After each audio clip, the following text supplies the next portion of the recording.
Hi there, I'm back with a new video. We all know the action superstar Tom Cruise has signed a deal with Warner Brothers.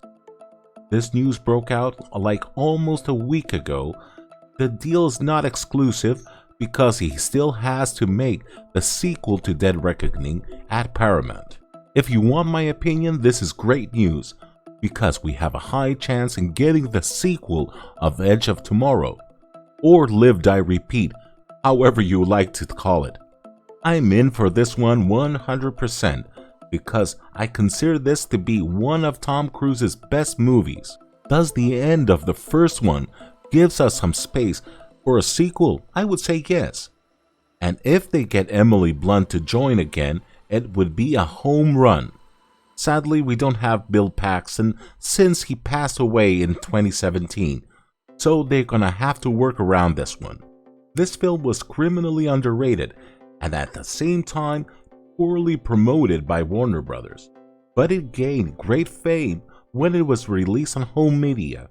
The same thing had happened to another film that Tom Cruise did, Oblivion. That movie was well directed and had a great sound design. So let's go and check out the article I found on The Hollywood Reporter. What Tom Cruise's new deal really means, how the Starz Warner Brothers deal came together, and why it is both more and less than it appears. So let's go down on the article and see what they have to say. Last February, David Zaslav made his way to the CAA offices accompanied by his film studio chiefs Michael DeLuca and Pam Abdi. The delegation gathered in an agent Maha Dakhil's, I slaughtered that name, office, where Kevin Huvane and Joel Lubin were in attendance. Also, there was a prize client, Tom Cruise. Their goal was just to get Tom Cruise to join Warner Brothers here. They wanted to pass along a message of thanks to Tom Cruise for working so hard to save the theaters. The star was then still in process of pulling the 7th Mission Impossible together, which he had dragged against heavy odds through the pandemic. Meanwhile, Top Gun Maverick had restored the faith and viability of movie theaters. Cruise would later promote Barbenheimer, a rare move from the actor who had nothing to do with either film. It was a bit weird since Mission Impossible was in the theaters at the same time. Or was he trying to strike a deal from back then, since he did the same thing for The Flash? Okay, let's scroll down. Okay, the meeting went on for 2 hours. Cruise is a true veteran when it comes to dealing with Hollywood executives, and he and Zaslav instantly clicked on the importance of keeping movies and theaters alive. By the time the meeting adjourned, it was clear that a deal was going to be done. Okay, let's scroll down on the article.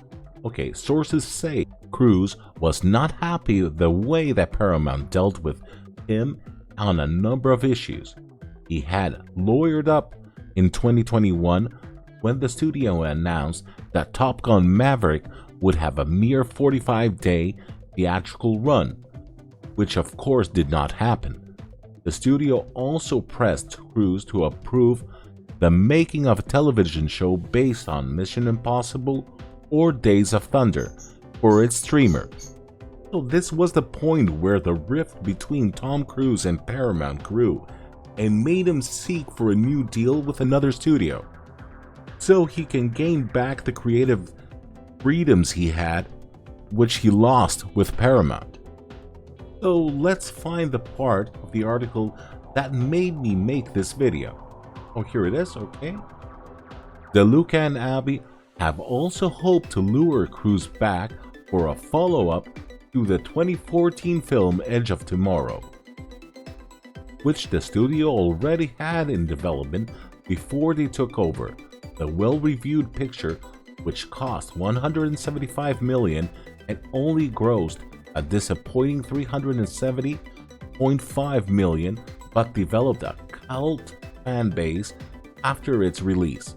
McQuarrie said in 2014 that Cruise had an idea for a prequel.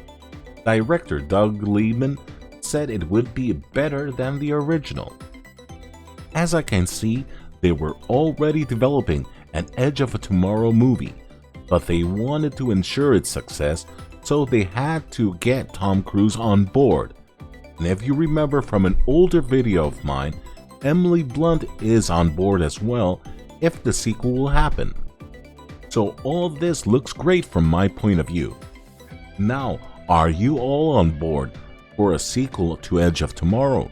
Write it down on the comment section below, and don't forget to leave a like and subscribe to the channel. Thank you and have a good one.